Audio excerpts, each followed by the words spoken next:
Welcome dear rockets, कैसे हैं आप सभी। एक ऐसा समूह जो 500 सालों से नदियों पर बोट में घर बसाए हुए है, क्योंकि उनके पास गांव में अपनी कोई जमीन नहीं है। ये मछुआरे हैं और बाकी समूहों से इन्हें अलग रहना पड़ रहा है। ऐसे समुदाय के दो भाई किस तरह अपने देश के लिए लड़ते हैं और अपनी छोटी सी आर्मी यूनिट के बल पर वो किस तरह अमेरिका की लगभग 5 लाख सोल्जर्स की सेना की धज्जियां उड़ा देते हैं। इस सत्य घटना पर आधारित है ये मूवी की कहानी। तो हम और आप मिलकर देखने वाले हैं 2021 में रिलीज हुई ये चाइनीज वॉर ड्रामा मूवी जिसका नाम है the battle of lake Changjin. Movie की शुरुआत में एक आर्मी कमांडर को दिखाते हैं जो हाथ में एक अस्थि कलश लिए नाव में अपने घर आ रहा है। तब एक लड़का जिसका नाम कुलिन है वो पत्थर को ठीक बोट पर एम करके फेंकने लगता है। शायद ये इसका कोई खेल है। फिर किनारे पर आकर कमांडर नीचे उतरता है और उस लड़के का मुंह पकड़कर पूछता है कि गधे, मुझे पहचाना नहीं क्या। वो लड़का माँ बाबा ये करके चिल्लाते हुए वहां से भाग जाता है। तब पता चलता है कि ये आर्मी कमांडर और कोई नहीं, कुलिन का बड़ा भाई है दोस्तों, जिसका नाम है चैनली,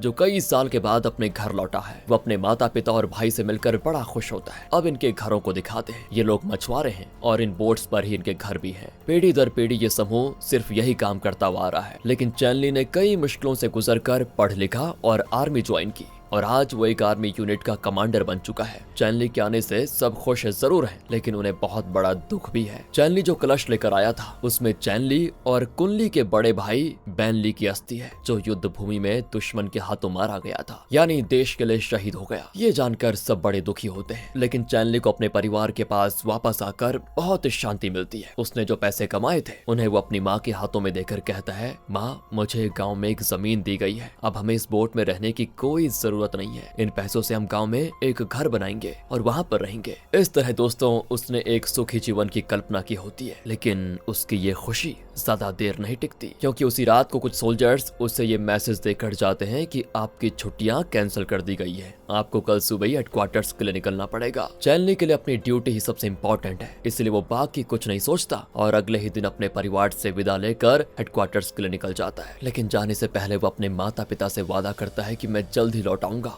और फिर अपना घर का काम शुरू करूंगा। कुनली कहता है कि भाई मैं भी आर्मी ज्वाइन करूंगा, लेकिन चैनली कहता है कि मैं और बैनली देश की सेवा करने गए और अब बैनली नहीं रहा, मैं भी जा रहा हूँ, कम से कम तू तो माँ और बाबा के साथ रहे भाई, उनका ख्याल रखो तुम। ये कहकर वो चला जाता है। यहाँ हेडक्वार्टर्स में पता चलता है कि चैनली की छुट्टी इसीलिए कैंसिल कर दी गई थी क्योंकि एक इमरजेंसी आन पड़ी थी। चाइना में सिविल वॉर का अंत हुआ नहीं कि अमेरिका ने नॉर्थ कोरिया पर हमला बोल दिया था। आर्मी, नेवी, एयरफोर्स हर तरह का अटैक शुरू हो चुका था। असल में चाइना और नॉर्थ कोरिया एक दूसरे के खास ट्रेड पार्टनर्स हैं। नॉर्थ कोरिया की जरूरत की कई चीजें चाइना से भेजी जाती हैं। अब ऐसी सिचुएशन में अमेरिका क्या करता है, इस बात का तो इतिहास बार बार गवाह रह चुका है। नॉर्थ कोरिया को कमजोर करने के लिए अमेरिका ने चाइना बॉर्डर में घुसकर चाइनीज सप्लाई लाइन को तहस नहस कर दिया था। अब इस तरह की हरकतें देखकर चाइना को तो गुस्सा आएगा ही और अमेरिका के इन हमलों के लिए इंस्ट्रक्शंस दे रहा है अमेरिका का ये आर्मी जनरल जिसका नाम है MC आर्थर। ये हर मिशन में अंधाधुंध अटैक करने के लिए जाना चाहता है और इसका ट्रैक रिकॉर्ड इतना तगड़ा है कि एक भी मिशन इसका फेल नहीं हुआ। लगातार हमले करवाने के लिए MC आर्थर अपनी आर्मी को तैयार कर रहा होता है। दूसरी ओर चाइना के प्रेसिडेंट माओ जेडोंग को दिखाते हैं जो एक इमरजेंसी मीटिंग बुलाते हैं। इसमें फैसला होता है कि हमें अमेरिका के हमले का मुंह तोड़ जवाब देना पड़ेगा किसी भी हाल में। उस रात माओ जेडोंग का विश्वसनीय जर्नल जिसका नाम है पेंग वो प्रेसिडेंट से अकेले में मिलता है। माओ जेडोंग बताते हैं कि इस कोरियन वॉर में चाइना को हिस्सा तो नहीं लेना चाहिए, लेकिन अमेरिका ने हम पर जो हमला किया अगर हमने उसका जवाब नहीं दिया तो दुनिया चाइना पर थूकेगी। हमें कम से कम दुनिया को अपनी ताकत दिखाने के लिए तो अमेरिका आर्मी से लड़ना ही होगा। अमेरिकन आर्मी को नुकसान पहुंचाना है तो हमें ईस्टर्न फ्रंट में जो लेक चैंगजिन है वहां अपनी सेना की एक टुकड़ी खड़ी करनी पड़ेगी। और जब पेंग बाहर आता है तो प्रेसिडेंट का बेटा पूछता है कि क्या मैं भी आर्मी ज्वाइन कर सकता हूँ, मैं भी लड़ना चाहता हूँ, पर पेंग मना कर देता है। लेकिन तब माओ जेडोंग वहां पर आते हैं और कहते हैं कि मेरा बेटा देश के लिए लड़ना चाहता है, उसे मना क्यों करते हो तुम, उसे अपने साथ लेकर जाओ। दूसरी ओर अमेरिका चाइना की कई जगहों पर हमला करना शुरू कर देता है। उनमें से सबसे इम्पोर्टेंट है चैंगजिन लेक, जहां पर माओ अपनी आर्मी की एक टुकड़ी को भेजना चाहता है। इन हमलों का इंस्ट्रक्शंस भले ही MC माथुर दे रहा है, लेकिन ग्राउंड पर इन हमलों को सफल बना रहा है अमेरिकन कमांडर स्मिथ। दिन रात लगातार हमला करने की वजह से वो थक से जाते हैं और MC माथुर कहता है कि जब लोहा गर्म हो तभी उसे किसी आकार में ढाला जा सकता है, अगर ठंडा पड़ गया तो किसी काम का नहीं रहेगा। इस तरह वो अपने सोल्जर्स को जागरूक रहकर हमले पे हमला करने के लिए मोटिवेट करने की कोशिश करता है। पेंग जल्द से जल्द अपने सोल्जर्स को चैंगजिन लेक भेजकर अमेरिका आर्मी को रोकना चाहता है, वरना अमेरिकन आर्मी सिविलियंस एरिया पर भी हमला करने से नहीं कतराएंगी। इतनी खतरनाक है अमेरिकन आर्मी। इसी कठिन परिस्थिति में चैनली अपनी यूनिट को लेकर वहां हाजिर होता है। तब एक हाई रैंकिंग ऑफिसर एक 17 साल के लड़के को लेकर वहां पर आता है। असल में ये उसी बस्ती का लड़का है जहां चैनली का परिवार रहता है। वो ऑफिसर सबके सामने कहता है कि इस लड़के के परिवार के पास रहने के लिए घर नहीं है, जमीन भी नहीं है, लेकिन फिर भी ये लड़का देश के लिए लड़ना चाहता है और आर्मी ज्वाइन करने आया है। मैंने इस लड़के से वादा किया है कि अगर वो आर्मी ज्वाइन करेगा तो मैं उसके समुदाय के लोगों को जमीन दिलाऊंगा और फिर इन्हें आगे कभी बोट में नहीं रहना पड़ेगा। इस लड़के की वीरता हमारे लिए एक इंस्पिरेशन होनी चाहिए, समझे सभी। ये बात कहकर ऑफिसर सबको मोटिवेट करने की कोशिश करता है, लेकिन उस लड़के को देखकर चैनली चौंक जाता है, क्योंकि वो उसका छोटा भाई कुनली है जिसे चैनली ने आर्मी ज्वाइन करने से मना किया था। ऑफिसर के जाने के बाद वो कुनली के कान पकड़कर उसको खूब मारता है कि तुमने ऐसा क्यों किया और तुम यहाँ पर आए कैसे। कुनली बताता है कि मैंने आपका पीछा किया भैया और फिर यहाँ पहुँच गया, और जब मैंने ऑफिसर को बताया कि मैं आर्मी ज्वाइन करना चाहता हूँ तो ऑफिसर खुश हो गया और उसने मुझे आर्मी का यूनिफॉर्म पहनाकर यहाँ पर पहुँचा दिया। चैनली उसे वापस घर जाने को कहता है कि भाई तुम घर जाओ, लेकिन अब क्योंकि ऑफिसर ने सबके सामने बता दिया था कि कुनली आर्मी ज्वाइन कर चुका है, इसलिए अब इसे वापस नहीं भेजा जा सकता। और कोई रास्ता न पाकर चैनली कुनली को अपने साथ लेकर जाता है। उस रात सेना की ये टुकड़ी एक ट्रेन में वेस्ट फ्रंट की ओर निकल पड़ती है। चैनली अपने जूनियर कमांडर जिसका नाम ले है उससे कहता है कि तुम मेरे भाई को थोड़ा ट्रेन करो, कम से कम उसे युद्ध में खुद को और अपने साथियों को डिफेंड करना तो आना ही चाहिए। और फिर ले उसे ट्रेन कर रहा होता है। कुनली पहली बार अपनी बस्ती से बाहर निकला है और यहाँ इन सोल्जर्स को देखकर वो थोड़ा नर्वस भी होता है। और तब एक सोल्जर उसका मजाक भी उड़ाता है क्योंकि कुनली सबसे छोटा है वहाँ पर। इस पर कुनली गुस्से में उसके पीछे भागता है, पर वो तो कुनली को इधर उधर भगाकर मजे ले रहा होता है जैसे छोटे बच्चे के साथ लेते हैं। इतने में आता है चैनली और कुनली को डांटता है कि ये कोई खेल नहीं है, समझे, तुम अब एक सोल्जर की तरह और सोल्जर की तरह रहना, सोचना, हमला करना सब कुछ सीखो। फिर वो आगे कुनली को बताता है कि उनका भाई बैन ली कैसे मरा। दरअसल उसने अपने साथियों की जान बचाने के लिए अपनी जान दे दी थी। ये सुनकर कुनली इमोशनल हो जाता है और वो समझ जाता है कि सोल्जर बनना कोई खेल की बात नहीं है। एक सोल्जर को अपनी ही नहीं बल्कि अपने साथियों की जान की हिफाजत भी करनी पड़ती है और जरूरत पड़ने पर अपनी जान की कुर्बानी देनी पड़ती है। चैनली की यूनिट में एक सोल्जर होता है जिसका नंबर है 657। कुनली हैरान हो जाता है क्योंकि यूनिट में सिर्फ 150 लोग हैं, तो इसका नंबर 657 कैसे हो सकता है। तब चैनली उसको अपनी एक डायरी दिखाता है जिसमें उसने शुरू से लेकर अब तक अपने सारे सोल्जर्स के नाम और नंबर लिखे हुए थे। वो बताता है कि अब तक मेरी यूनिट में कई सोल्जर्स किसी न किसी युद्ध में मारे गए, फिलहाल ये 120 बचे हैं, लेकिन जब मन में विश्वास हो ना तो कोई भी युद्ध जीता जा सकता है। इस तरह आर्मी की रियलिटीज और सोल्जर्स की हिम्मत की दास्तान सुनाकर वो कुनली को युद्ध के लिए तैयार करता है। अब बीच में ट्रेन एक स्टेशन पर रुकती है। इसी बीच अचानक हवाई जहाज की आवाज आती है। असल में ये अमेरिका के प्लेन्स हैं दोस्तों, जरूर उन्हें ये सोल्जर्स दिख गए होंगे, इसलिए अब चैनली की टुकड़ी को जल्द से जल्द यहाँ से आगे निकलना होगा। तब उस गांव के लोग इनके लिए कंबल, जैकेट्स वगैरह देते हैं। साथ ही वो इन्हें लगभग 20 रेडियोस भी देते हैं और कहते हैं कि इन्हें वेस्ट फ्रंट की आर्मी तक पहुंचा दीजिए। सारी चीजें लेकर ये लोग निकल पड़ते हैं। रास्ते में युलू नाम की एक नदी पड़ती है। उसके पास रेलवे ट्रैक पर कोई काम चल रहा होता है। इस वजह से गाड़ी थोड़ी देर के लिए वहां पर रुक जाती है और सभी नीचे उतर आते हैं। और तभी अचानक फिर से प्लेन की आवाज आती है। असल में पिछले स्टेशन में जो प्लेन इन्हें देख चुका था, अब उसके साथ और 2-3 प्लेन्स होते हैं जो कि अमेरिका के प्लेन्स हैं। उन्हें अंदाजा हो गया था कि ट्रेन में सोल्जर्स हैं, इसीलिए वो उनका पीछा कर रहे थे और अब वो पटरी पर बमबारी शुरू कर देते हैं। इससे पहले कि ट्रेन पर बम गिरता, चैनली और उसके साथी रेडियो, फूड आइटम्स और कुछ कंबल वगैरह लेकर पास के जंगल के अंदर भाग जाते हैं। कुछ ही देर में ट्रेन पर भी बम गिरता है और कुछ सोल्जर्स मारे जाते हैं, लेकिन ज्यादातर सोल्जर्स जिंदा बच जाते हैं और सभी जंगल के अंदर भागने लगते हैं। लेकिन यहाँ ये लोग ज्यादा देर तक छुप नहीं सकते क्योंकि यहाँ पे भी वो प्लेन्स बमबारी कर सकते हैं। अब इससे पहले कि वो प्लेन्स वापस बॉम्ब रिलोड करके यहाँ लौट आए,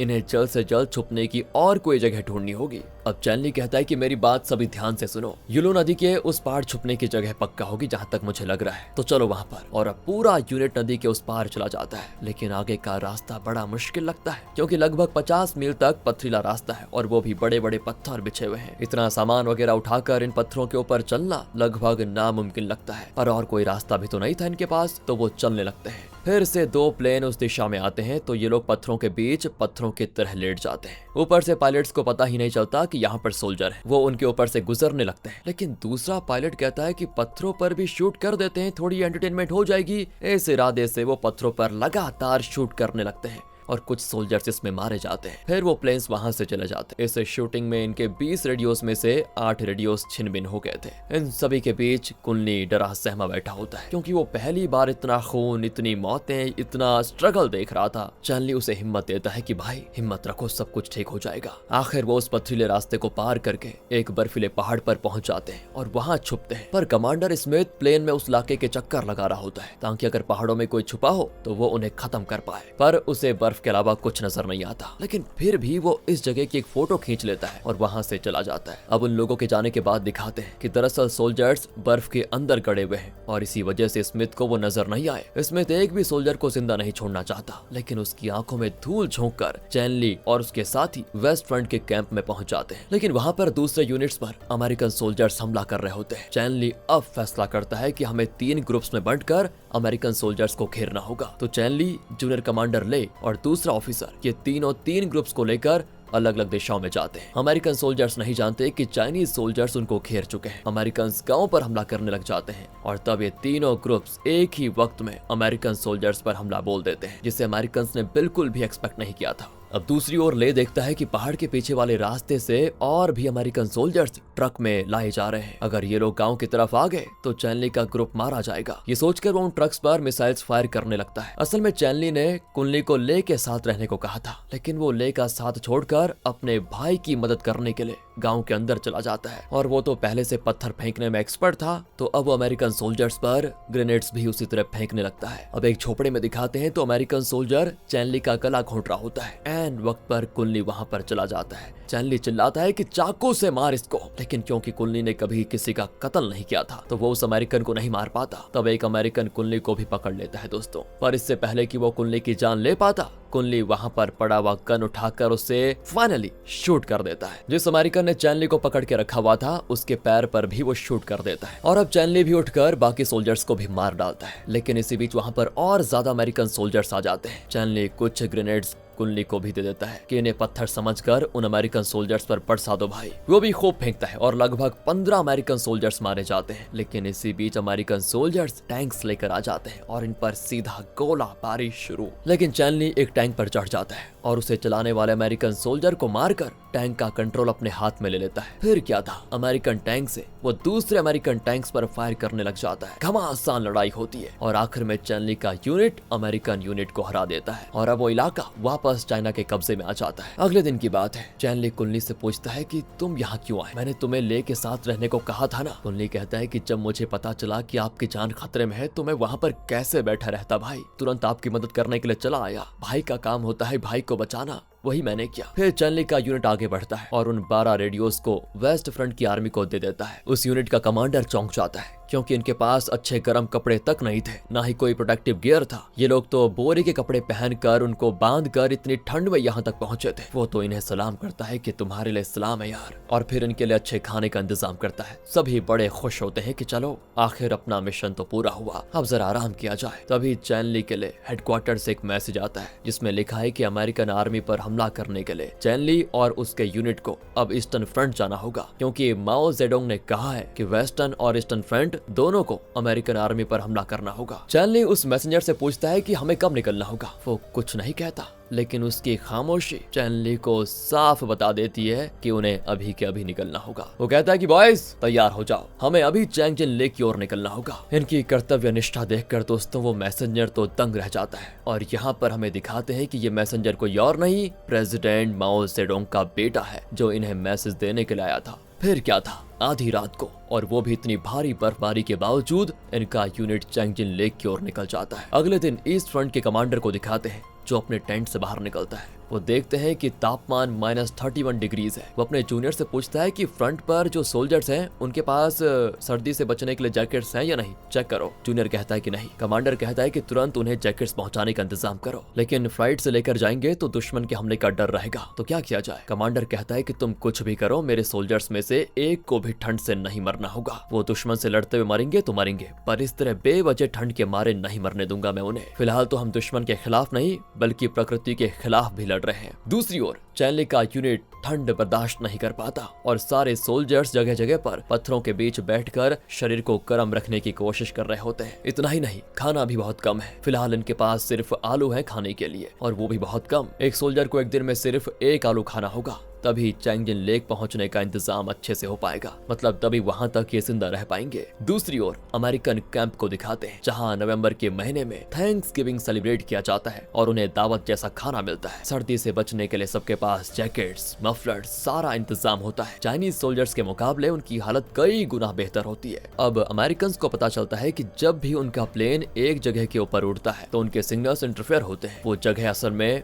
वेस्ट फ्रंट है, जहाँ पर चैनली के यूनिट ने 12 रेडियोज डिलीवर किए थे। अब कमांडर स्मिथ को पता चल चुका है कि वहां पे चाइनीज सोल्जर्स तो डेफिनेटली हैं, इसीलिए वो प्लेन्स को भेजकर वहां पर बमबारी करने का ऑर्डर दे देता है। पर किस्मत से ये खबर चाइनीज सोल्जर्स को मिल जाती है और सभी अंडरग्राउंड में छुप जाते हैं। लेकिन वो एक इम्पोर्टेंट मैप ऊपर भूल आए थे। अगर वो मैप दुश्मन के हाथ लग गया तो इनका सारा प्लान चौपट हो जाएगा। इसीलिए उसको लेने के लिए प्रेसिडेंट का बेटा भाग कर जाता है, लेकिन बदकिस्मती से बमबारी का शिकार हो जाता है। दूसरी ओर चैंगजिन लेक के कमांडर को दिखाते हैं, जिसे कोई कम्युनिकेशन नहीं मिल रहा था। बैंक को पता चलता है कि माओ जेडोंग का बेटा मारा जा चुका है, तो वो परेशान हो जाता है कि माओ जेडोंग को कैसे बताओ। पर उसे यकीन है कि चैनली का यूनिट 2 दिन में चैंगजिन लेक पहुंच जरूर जाएगा। फिर वो उन अमेरिकन सोल्जर्स को उनकी नानी याद जरूर दिला देंगे। इतना भरोसा होता है बैंक को चैनली पर। वो तुरंत ही वेस्ट फ्रंट के कमांडर को कम्युनिकेट कर देता है कि एक बहुत ही काबिल टीम को भेजा है मैंने, जल्द से जल्द हमें अपना अटैक शुरू करना होगा। ये सुनकर उस कमांडर की भी हिम्मत बढ़ जाती है और वो अटैक की पूरी तैयारी करके चैनली के यूनिट का इंतजार करता है। आज रात चैनली का यूनिट चैंगजिन लेक के कैंप में पहुंच जाएगा, लेकिन उस वक्त तापमान होगा -40 डिग्री। अगली सुबह अमेरिकन आर्मी का एक बड़ा यूनिट चैंगजिन लेक की ओर तेजी से बढ़ रहा होता है। पहाड़ के ऊपर से चैनली का एक सोल्जर उनको देख कर नीचे आता है और अपने साथियों को एक मैप बना कर देता है, जिस पर साफ मार्क किया गया होता है कि अमेरिकन सोल्जर्स के टैंक्स और उनके प्लेन्स किन जगहों पर हैं। और फिर अचानक से वेस्ट फ्रंट और ईस्ट फ्रंट दोनों पोस्ट से चाइनीज सोल्जर्स अमेरिकन सोल्जर्स पर अंधाधुंध हमला करने लग जाते हैं। अमेरिकन सोल्जर्स को दोस्तों यहाँ पर सच में उनकी नानी याद आ गई होगी, क्योंकि उन्हें भनक ही नहीं लगी होगी कि चाइनीज सोल्जर्स यहाँ छुपे हुए हैं। कमांडर स्मिथ को इस हमले में चोट लग जाती है। इन्हें पता ही नहीं चलता कि चाइनीज कहां से अटैक कर रहे हैं। लगता है हर तरफ से हमला हो रहा है। चैनली के सोल्जर्स बड़े बड़े पत्थरों पर पेट्रोल डालकर उन पर आग लगा देते हैं, फिर उन्हें पहाड़ के नीचे लुटका देते हैं। और नीचे खड़े अमेरिकन सोल्जर्स ने ऐसी पुरानी तरकीब वाला हमला बिल्कुल एक्सपेक्ट नहीं किया होगा। वो सभी बौखला जाते हैं और ये घमासान युद्ध लगभग 4 घंटे तक चलता है। चाइना के इतिहास में ऐसा युद्ध पहले कभी नहीं हुआ था। आखिरकार चाइनीज सोल्जर्स सारे अमेरिकन सोल्जर्स को मार गिराते हैं और इस युद्ध में वो जीत भी जाते हैं। लेकिन चैनली के यूनिट में भी कई सोल्जर्स मारे जाते हैं और इससे पहले ये लोग चैन की सांस लेते कमांडर स्मिथ लगभग 30 प्लेन्स को इन पर अटैक करने के लिए भेज देता है। इस बात से बेखबर ये लोग थोड़ा रिलैक्स करने लगते हैं। तभी अचानक प्लेन की आवाज सुनकर सभी चौंक जाते हैं। एक अमेरिकन फ्लाइट ठीक इनके ऊपर आकर एक स्मोक बॉम्ब गिराता है, जो कि नीचे गिरकर लगातार लाल रंग का धुआं निकालता जाता है। ये लाल धुआं दरअसल एक सिग्नल है, जिसको देखकर बाकी प्लेन्स ठीक इसी जगह पर बमबारी करने वाले हैं। ये जानकर सारे Chinese soldiers rocket launcher fire करके उस प्लेन को डिस्ट्रॉय कर देते हैं, जो स्मोक बॉम्ब गिरा कर गया था वही। लेकिन वो प्लेन इनकी बदकिस्मती से इन पर ही गिर जाता है, जिसमें लगभग 30 सोल्जर्स मारे जाते हैं। और जैसा इन्होंने एक्सपेक्ट किया था, थोड़ी देर में वहां पर एक एक करके 30 प्लेन्स आ जाते हैं और लगातार लाल धुएं वाली जगह पर बमबारी करने लग जाते हैं। जब तक ये स्मोक बॉम्ब रहेगा तब तक प्लेन्स आते रहेंगे। ये सोचकर जूनियर कमांडर ले उस बॉम्ब को उठाकर एक जीप में रखता है और जीप को किसी दूसरी तरफ ड्राइव करने लग जाता है। चैनली उसे रोकने की कोशिश करता है, लेकिन लेने तो बिल्कुल ठान ली थी कि अब वो अपनी जान देकर भी अपनी यूनिट को जरूर बचाएगा। इसीलिए वो स्मोक बॉम्ब को साथ लेकर जीप में वहां से तेजी से निकल जाता है और लाल धुएं का इशारा देखकर एक प्लेन उस पर बॉम्ब गिरा देता है, जिसकी वजह से ले वहीं पर शहीद। चैनली बड़ा दुखी होता है, क्योंकि इस यूनिट का सबसे सीनियर मेंबर ले था। वो अपनी डायरी में ले का नाम क्रॉस कर देता है। ले की बदौलत उनकी यूनिट के बाकी सोल्जर्स की जान बच गई थी। अमेरिकन आर्मी को पूरा यकीन था कि चैंगजिन लेक का युद्ध वो बड़ी आसानी से जीत जाएंगे, लेकिन यहाँ पर एक छोटे से चाइनीज यूनिट के आगे उन्हें धूल चाटना पड़ गया। ये उनके लिए बहुत बड़ी हार थी और शर्मनाक भी। कोरियन और चाइनीज सोल्जर्स मिलकर अमेरिकन आर्मी को चाइनीज बॉर्डर से भगाने में सफल हो जाते हैं। जनरल एमसी माथुर तो जान बचाकर हेलीकॉप्टर में जल्दी से निकल जाता है। कमांडर स्मिथ भी अपने सोल्जर्स को लेकर पीठ दिखाकर भाग रहा होता है, लेकिन तब उसके सोल्जर्स उसे ऐसा दृश्य दिखाते हैं कि स्मिथ बौखला जाता है। तब पता चलता है कि अमेरिकन सोल्जर्स पर हमला करने के लिए एक चाइनीज यूनिट पहाड़ पर बर्फ के बीच छुपा हुआ था। उन्होंने दृढ़ निश्चय कर लिया था कि जब जब तक वो दुश्मन को खत्म नहीं कर लेते वो अपनी जगह से नहीं हिलेंगे। लेकिन तापमान जब बहुत घट गया तो वो वहीं पर फ्रीज होकर मर गए थे, लेकिन अपनी जगह से हिले नहीं। ये देखकर कमांडर स्मिथ कहता है कि जब तक ऐसे दृढ़ निश्चय वाले सोल्जर्स चाइना में होंगे ना, तब तक हम ये युद्ध जीत नहीं सकते। ये कहकर वो उन चाइनीज सोल्जर्स और उनकी वीरता को सलाम करता है। आखिर में दिसंबर 24, 1950 में लगभग 1 लाख अमेरिकन सोल्जर्स को चाइनीज सोल्जर्स ने चैंगजिन लेक से भगाया। और इसी के साथ दोस्तों ये मूवी यहाँ पर खत्म होती है। वैसे अमेरिका के इतिहास में चैंगजिन लेक का युद्ध अमेरिका के लिए एक बहुत ही शर्मनाक हार साबित हुआ और उसी युद्ध पर आधारित है द बैटल एट लेक चैंगजिन नाम की इस मूवी की कहानी। वैसे इस मूवी का सेकंड पार्ट भी है और अगर आप सेकंड पार्ट भी देखना चाहते हैं तो कमेंट्स में जरूर बताइएगा। ज्यादा कमेंट्स और लाइक आएंगे तो हम सेकंड पार्ट को जरूर दिखाएंगे आपके पास। बाकी अगर आपको वीडियो अच्छी लगी हो लाइक कीजिए, चैनल को सब्सक्राइब। ध्यान रखिएगा अपना। Thanks for watching.